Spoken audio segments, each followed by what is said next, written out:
Bonjour. Donc aujourd'hui, nous allons dessiner une élévation à partir de notre plan. Dans cet exemple-ci, on va utiliser cette façade pour dessiner notre élévation. Donc à partir de ce plan que je vais copier, je vais être en mesure de dessiner ma façade.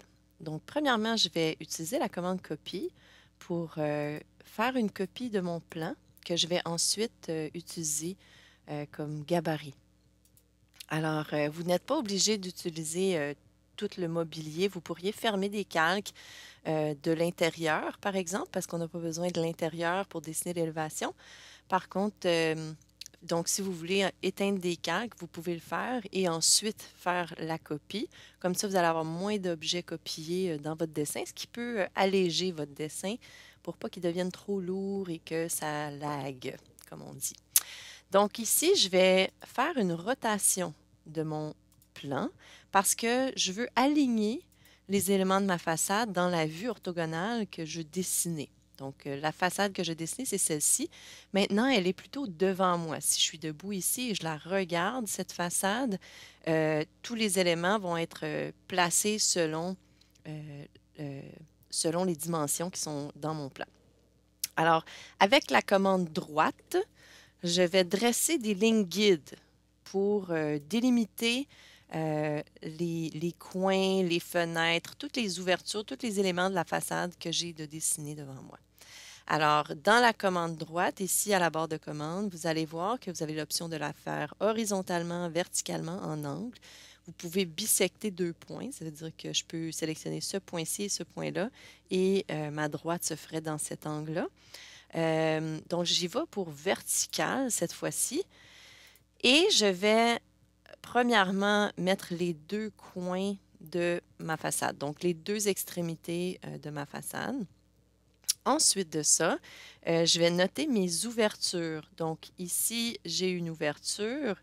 Ici, j'ai une ouverture et je vais dessiner mes cadres à partir de ces ouvertures-là. Donc, mon ouverture de porte est ici. Donc, c'est vraiment la porte dans ce cas-ci que je dessine.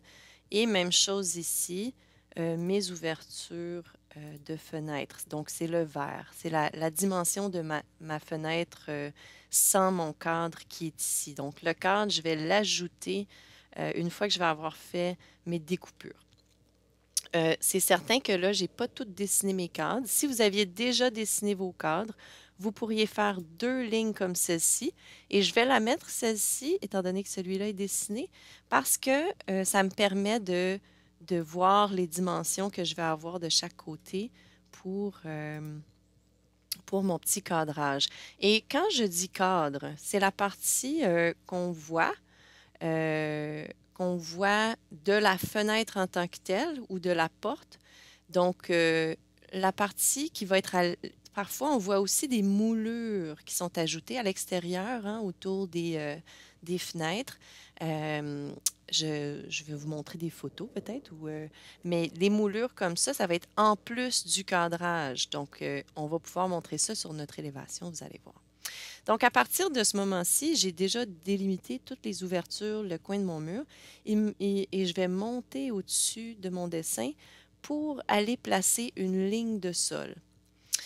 Donc, je vais placer une ligne de sol n'importe où parce qu'à partir de ce point-là, je vais décaler toutes mes lignes. Et là, bien sûr, je vais changer mes calques parce que ce n'est pas un bon exemple de faire cela. C'est sûr que mes lignes guides, je vais les effacer. Donc, ça, c'est pas important sur quel calque je vais mettre mes lignes guides. Par contre, tout ce que je vais dessiner qui va rester dans le dessin, comme mon élévation en tant que telle, je veux que ça reste sur le bon calque. Alors, on sait que une ligne de sol, normalement, le sol est nivelé autour de la maison, autour de la fondation, quand on regarde l'élévation. Par contre, des fois, on pourrait avoir un sol qui est en pente. Et ça, on pourrait le montrer. Pour vos petits chalets, vous allez faire on va présumer que c'est un sol au même niveau. Mais on a déjà dit dans nos cours théoriques qu'il fallait avoir une pente d'écoulement d'eau le long de la maison pour pas justement que l'eau puisse se ramasser là, le long de la fondation ici et causer des problèmes de fondation. Donc, j'ai utilisé la commande SPL pour faire une espèce de courbe de niveau pour la ligne de sol. Donc, je vais refaire SPL ici. Et SPL, c'est un spline qu'on appelle. Donc, c'est vraiment une ligne qui nous permet de descendre avec une flexibilité, comme je vous montre dans cet exemple. Et on peut ensuite ajuster les parties qu'on a cliquées. Tous les points qu'on a cliqués, on peut les ajuster par la suite à l'aide des petits carrés bleus pour étirer. Donc, je passe au prochain point. La ligne de sol est maintenant complétée. Nous savons aussi qu'à partir du sol fini, le dessus de notre mur de fondation doit se retrouver à 8 pouces du sol pour éviter que notre revêtement extérieur soit en contact avec l'humidité qui peut sortir du sol et endommager le bas de notre revêtement extérieur. C'est sûr qu'il y a des revêtements extérieurs, comme vous allez faire dans vos recherches, qui ne causent pas de problème, comme le vinyle, par exemple. Ne pourrait pas être endommagé par l'humidité tellement, mais derrière notre vinyle, on a toutes sortes de composantes aussi qui pourraient en souffrir. Alors, on fait la commande décalée de 8 pouces. J'indique 8 pour la commande décalée, spécifier la distance de décalage et je vais reporter cette ligne. Maintenant, j'ai le niveau du dessus de mon mur de fondation. Ici, j'ai créé quelques calques pour mon élévation, donc les contours de mes façades. J'aime bien avoir un calque séparé pour ça. Ça me permet de mieux gérer les lignes de mes façades. Donc, on a maintenant le dessus du mur de fondation. On sait que dès qu'on arrive sur le dessus du mur, on place le plancher de la maison ou du chalet. Alors, on avait dit qu'on placerait des 2 par 12 et que ces 2 par 12-là seraient 11 pouces et quart, étant donné qu'un 2 par 12 n'a pas exactement 12 pouces, 11 pouces et quart. Et on ajoutait un OSB ou un contreplaqué de 3/4 de pouce pour arriver à 12 pouces complet pour la structure, la charpente du plancher. Et on a aussi une lisse d'assises sur les murs de fondation pour recevoir les solives. Donc, cette lisse d'assises et d'ancrage sur le mur de fondation mesure 1,5 pouce d'épaisseur, ça vous le savez. Donc, on a 13 pouces et demi de épaisseur totale de notre plancher pour arriver au support de revêtement de sol, donc le dessus de notre contreplaqué ou de notre OSB. 13,5 pouces, c'est la dimension qu'on va reporter. Donc ici, on a vraiment le niveau du dessus de notre support de revêtement de sol. Ça veut dire qu'il va encore avoir un revêtement sur le plancher comme un bois franc ou une céramique ou un vinyle ou peu importe. Maintenant, notre prochain niveau, ce serait le plafond. Hein? Et nous avons dit qu'on y va avec la charpente, on n'y va pas avec les finis pour l'instant. Alors, notre charpente, on sait que c'est 8 pieds, 1 pouce et 1,8. 8 pieds,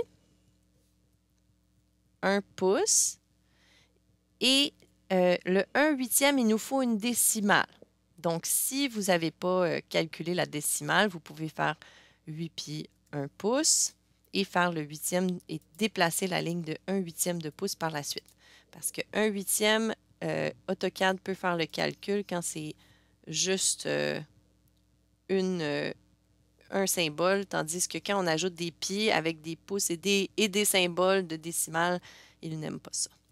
Donc, j'ai déplacé. Donc, si je veux vérifier que j'ai bien fait ma dimension ici, je peux faire prendre la dimension avec la commande distance ou dist, comme vous avez vu dans les tutoriels. Bon, maintenant, nous avons le plafond fini et nous savons que nous aurons une charpente de toiture qui va venir se déposer sur nos sablières jumelées qui s'alignent avec le plafond ici. Alors, pour garder les choses simples, parce qu'on y va une étape à la fois, ce que nous allons faire, c'est utiliser ce niveau pour nos débords de toiture. OK? Donc, on va poursuivre la charpente du toit ici.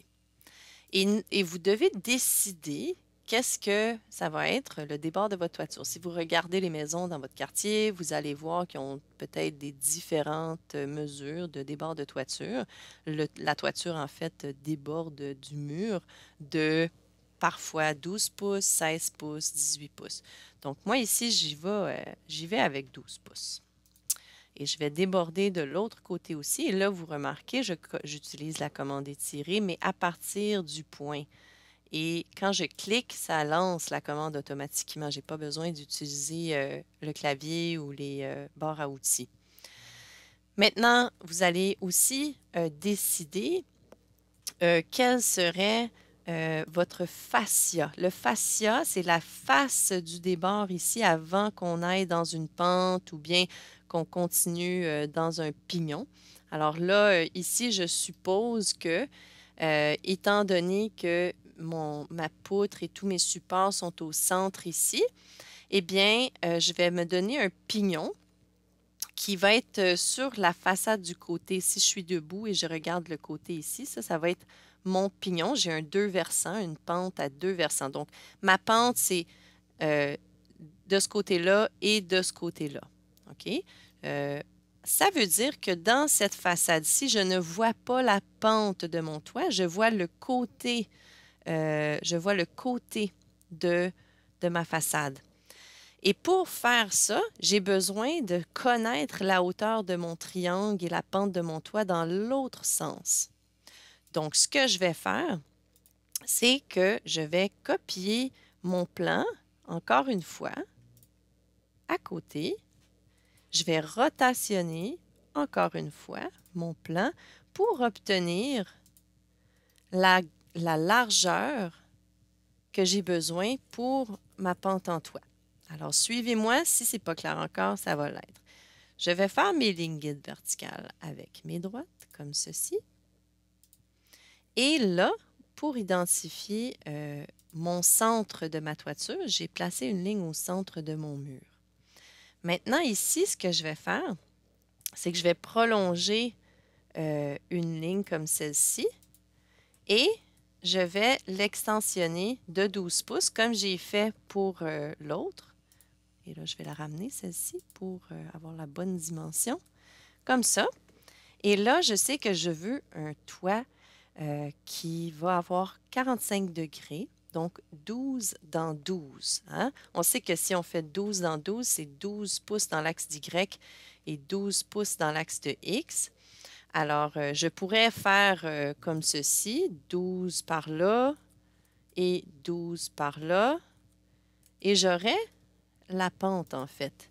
Et là, je pourrais copier ceci et la prolonger, si je veux, à partir du débord de mon toit, après avoir placé mon fascia, bien sûr. Alors, mon fascia, je peux décider qu'il est 6 pouces ou 8 pouces, c'est comme on veut. Et à partir de ce point-là, je projette la pente de mon toit. Donc ici, je pourrais prolonger ma ligne comme ceci. Et je sais que c'est à 45 degrés parce que 12 dans 12, c'est 45 degrés. Et je pourrais aussi utiliser la commande miroir pour reporter mes lignes de l'autre côté. Donc, j'y vais avec miroir et je reporte. Et là, je vais utiliser ortho. Ortho, en bas, j'utilise ortho et comme ça, je n'ai pas besoin de m'accrocher. Je vais pas risquer de m'accrocher sur quelque chose que je ne veux pas. Et je vais juste faire un clic. Et la commande nous demande toujours si on veut effacer l'objet source, mais moi, je veux le conserver. Par défaut, ça dit non. J'ai juste à faire Enter. Bon, maintenant, vous voyez ici, là, j'ai la dimension, la hauteur de mon toit, parce que du côté, c'est comme ça que je vois la pente. Et je vais donc pouvoir projeter la vue de l'autre côté, que quand je regarde de côté ici, si je suis debout là, et je regarde comme ça, ce que je vois, c'est le côté du toit. Hein? Donc, je vais faire une autre droite, comme ceci, horizontale, pour aligner mon toit. Et là, à partir de ce point-ci, je peux dessiner les côtés de ma toiture qui se prolongent. Et là, je sais que c'est c'est des prolongements en angle, hein? C'est ça que je regarde ici, mais parce que je le regarde de l'autre côté, c'est comme ça que je le vois. Alors ici, vous pourriez utiliser votre droite et la commande Ajuster en haut ici pour enlever les deux côtés. Et là, j'utilise mon bouton de droit pour relancer la commande. Bouton de droit, Entrée, et je fais comme ça. Si vous avez la version 2021 d'AutoCAD, vous n'avez plus à déterminer la distance de coupe, là, la ligne qui coupe, vous pouvez juste ajuster. La commande a été modifiée. Donc, voici, je vais utiliser dans ce cas-ci cette ligne-là pour copier les propriétés et les transmettre à cette ligne. Alors, ici, dans Propriétés, vous avez copié les propriétés. Et là, automatiquement, j'avais sélectionné une ligne. Donc, il a compris. Et je vais cliquer la deuxième ligne pour copier les propriétés. Donc, maintenant, ce qui nous manque ici, là, c'est notre 8 pouces de fascia, parce que si on regarde du côté, on a une ligne ici. Donc, si on a une ligne ici, c'est qu'on doit la voir de ce côté-là. On avait dit que c'était 8 pouces qu'on avait fait de fascia. Donc, ici, je reporte de 8 pouces ma ligne. Et voilà.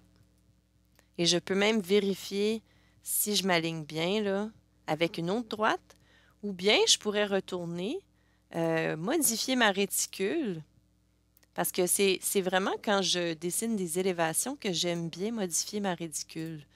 À ce moment-là, je peux vérifier visuellement si les choses s'alignent comme ça. Et on dessine toujours des élévations une à côté de l'autre pour que tout s'aligne. Nos sols, on voit les lignes de nos élévations. Maintenant, j'ai plus besoin de mes lignes du mur extérieur parce que j'ai dessiné mon contour. Oups, j'ai pas dessiné mon contour. Alors, je vais ajuster encore une fois. Je vais utiliser cette ligne et cette ligne, ces lignes-ci, pour délimiter. Hein? Oups. Je relance la commande.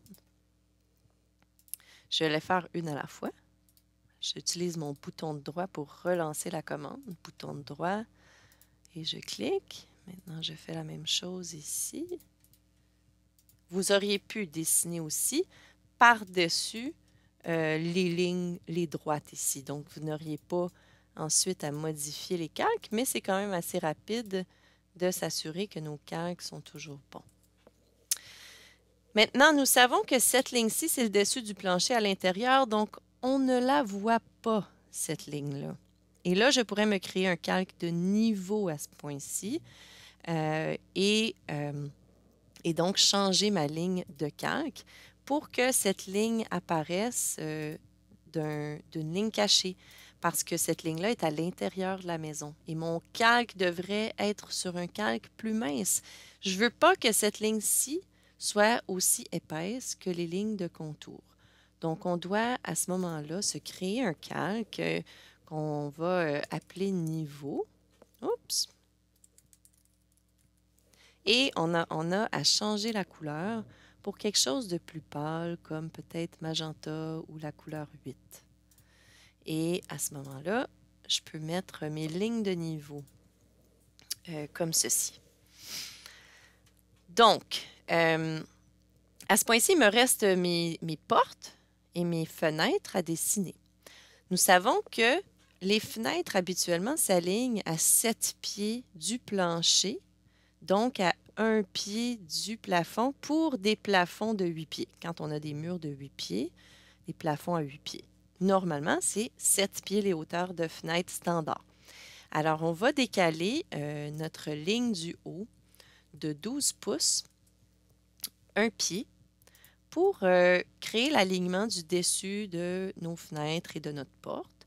Et là, on va faire ajuster et on va utiliser toutes nos lignes comme ceci pour enlever les parties qui se retrouvent, qu'on n'a pas besoin finalement pour dessiner nos portes. Et de la même chose, je vais faire encore la même commande et je vais enlever les parties du haut pour que ça nettoie un peu le dessin. Là, ça nous permet de voir mieux ce qui se passe quand on nettoie à mesure. Voilà. Maintenant, je sais que j'avais projeté une ligne ici qui était l'épaisseur de mon cadre. Alors, je veux faire un miroir de cette ligne. Par contre, le centre de tout ça, c'est ici. Alors, il faut vraiment que je m'assure que mon point centre pour mon miroir va être le bon. Donc, il fallait que je déplace cette ligne. Vous voyez, je fais le miroir de cette ligne pour reporter le cadre de ma fenêtre. Voilà. Ici, j'avais déjà les deux côtés et j'en avais pas ici. Donc, je vais copier un côté comme ceci. Et je vais refaire la commande miroir.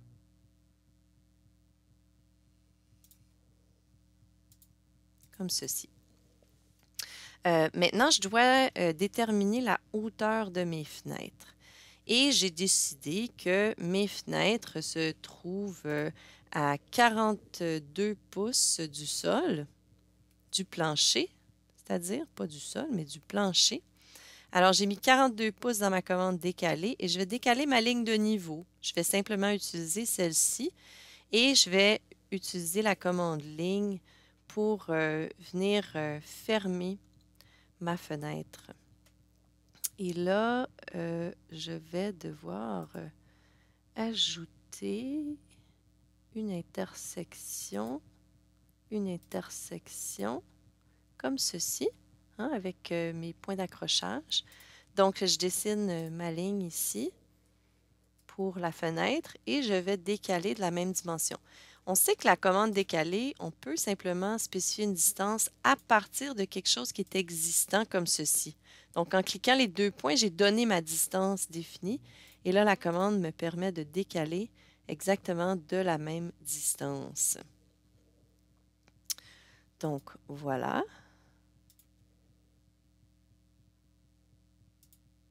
Et la porte, elle n'est pas exactement la même. Donc, je vais décaler de cette distance comme ceci. Maintenant, ici, je peux copier mes deux lignes, copier, et je vais simplement projeter comme ceci perpendiculairement.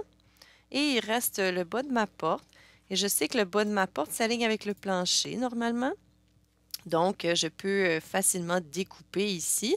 Et là, il me reste à faire des ajustements pour mes lignes. Maintenant, je sais que je dois aussi prolonger celle-ci.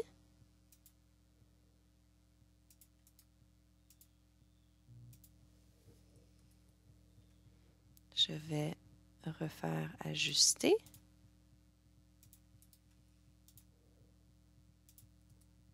Voilà, même chose en haut. Et là, je peux utiliser aussi étirer comme ceci. Voilà. Et je pourrais enlever les petites lignes comme ça. Maintenant, ici.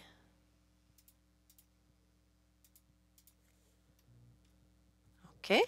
Et on va utiliser ajuster ici pour ces lignes-là. Et je vais... Oh, il ne touche pas. Quand la commande ajuster ne fonctionne pas, c'est parce qu'une ligne ne se rend pas. Hein? Donc ici, je vais projeter celle-ci. L'autre, je vais la rapetisser à la place, comme ceci. J'ai plus besoin de ma ligne de niveau ici. Hein? J'ai tout, je l'ai bien utilisé. Je peux l'effacer. Voilà. Et je refais la commande ajuster. On m'a dit que j'ai déjà sélectionné une ligne parce qu'elle était sélectionnée avant que je fasse la commande. Donc, je peux déjà poursuivre l'ajustement. Et en haut, il me reste juste à faire ceci. Maintenant, j'ai besoin d'identifier un calque pour mes ouvertures.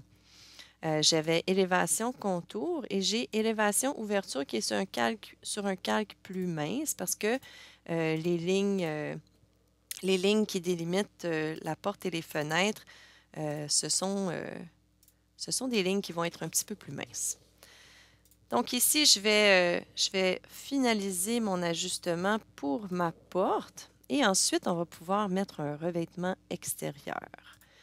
Alors, rapidement, je vais faire ceci. C'est certain qu'ici, on n'est pas dans le détail extrême, là. Nous sommes seulement en train de peaufiner.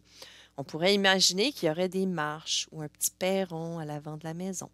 Et là, je vais vous laisser vous aventurer dans cet aspect-là, de mettre une marche ou deux devant la porte et je vous ferai une vidéo séparée lorsque vous serez rendu à ce point-là.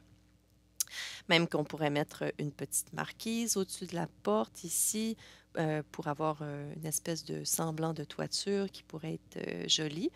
Et nous avons aussi des moulures autour des fenêtres que nous pouvons dessiner et vous avez seulement qu'à regarder des photos pour voir, vous pouvez aller sur des produits comme Canexel pour voir les types de moulures que vous pouvez acheter, les dimensions, etc.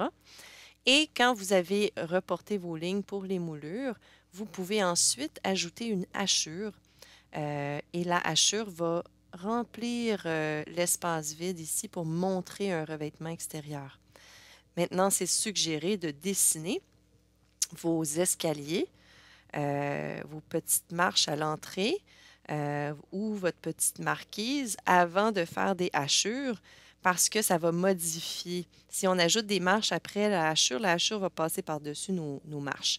Alors, faites tout le dessin ensuite. La finalité de tout ça, c'est d'ajouter une hachure. Et là, je vais lancer la commande hachure, comme ça. Et on va voir que tout un nouveau menu apparaît en haut. Et c'est ce menu-là, c'est le menu dans lequel on va choisir un motif pour nos hachures. Et là, vous avez plusieurs motifs que vous pouvez utiliser. Par exemple, si vous choisissez un produit comme le Canexel, vous allez avoir une fiche technique qui vient avec le produit et qui identifie les dimensions, la hauteur, l'épaisseur, etc. Donc, vous aurez exactement les bonnes dimensions à trouver pour ce que vous utilisez. Il y a des lignes horizontales possibles là, ici que vous pouvez utiliser, mais elles ont souvent des espacements. Vous les connaissez, ces noms de lignes-là. Ce sont des lignes que vous retrouvez dans les types de lignes aussi, mais dans ce cas-ci, ça les répète. Ici, nous avons des lignes simples horizontales qu'on peut utiliser, mais on nous les donne à un angle de 45. Donc, je vais enlever l'angle de 45 degrés avec moins 45 et ça va me permettre d'avoir des lignes horizontales. Maintenant, on voit que ça nous donne un aperçu quand on fait juste amener la souris devant une zone, mais l'aperçu ne me donne aucun espacement parce que j'ai 1 pouce ici comme échelle du motif de hachure.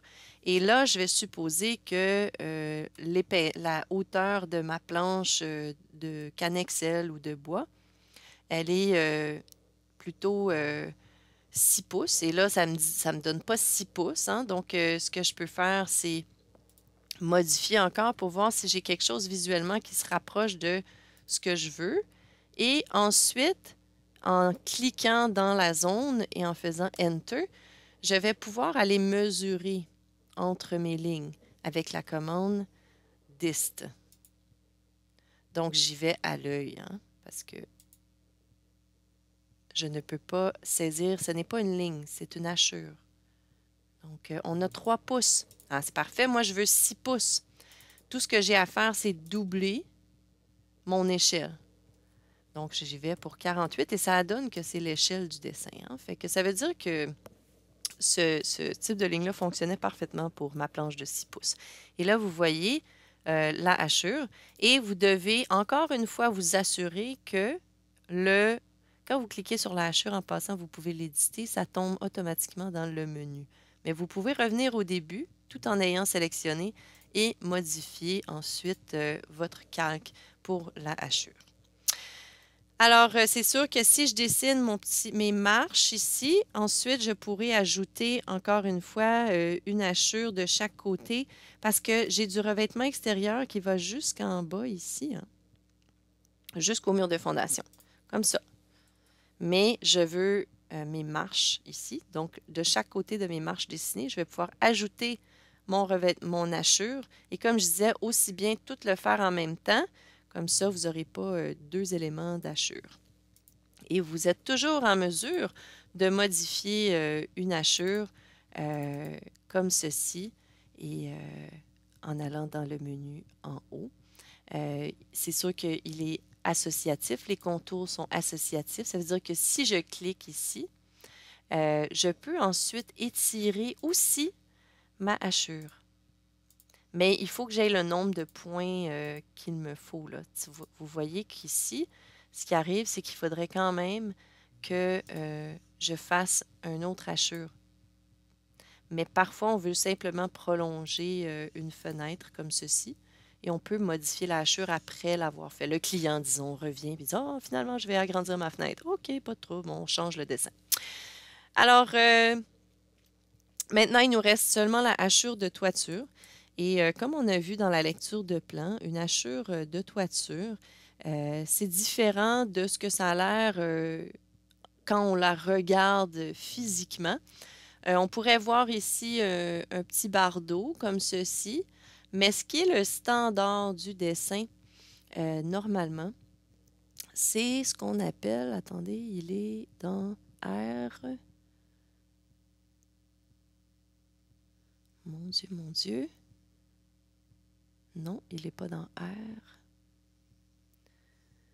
Il est.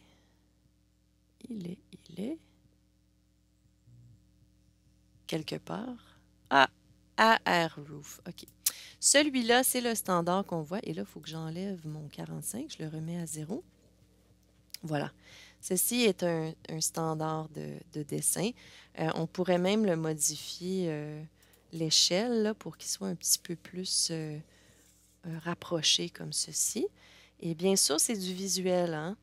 Donc, on n'est pas obligé d'être dans la précision de mesurer ici parce que c'est comme une hachure qui est symbolique.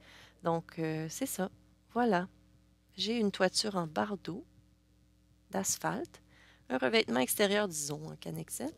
Et là, bon, je pourrais ramener là, ma hachure ici. Et si vous avez des questions, n'hésitez pas. C'est certain que là, on n'a pas encore dessiné une fondation sur nos dessins. Vous avez vu dans la lecture de plan que une fondation, on dessine la profondeur. Alors ici, je vais supposer que je suis à 5 pieds sous le niveau du sol.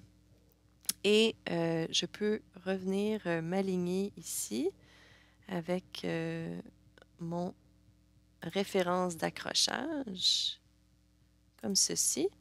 Voilà. Et ces lignes-là, on ne les voit pas. Ce sont des lignes en pointillés.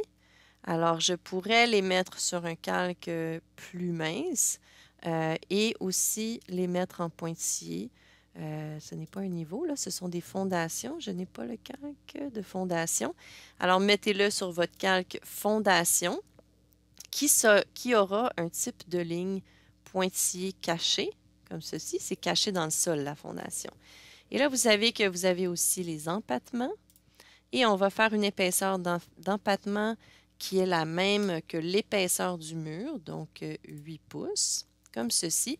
Et on va dépasser de 4 pouces de chaque côté, comme ceci. Et les fondations, ça peut varier. Les empattements, ça peut vraiment varier les dimensions dépendamment du type de sol. On va apprendre plus de choses là-dessus avec les sessions. Alors, j'étire et je complète mes lignes. Et là, je vais utiliser ma commande. Je vais sélectionner celle-ci, puis je vais faire copier les propriétés pour transformer mes deux petites lignes du bout. Voilà donc la fondation. Et j'ai complété finalement mon élévation. J'espère que vous avez apprécié et n'hésitez pas si vous avez des questions. Merci.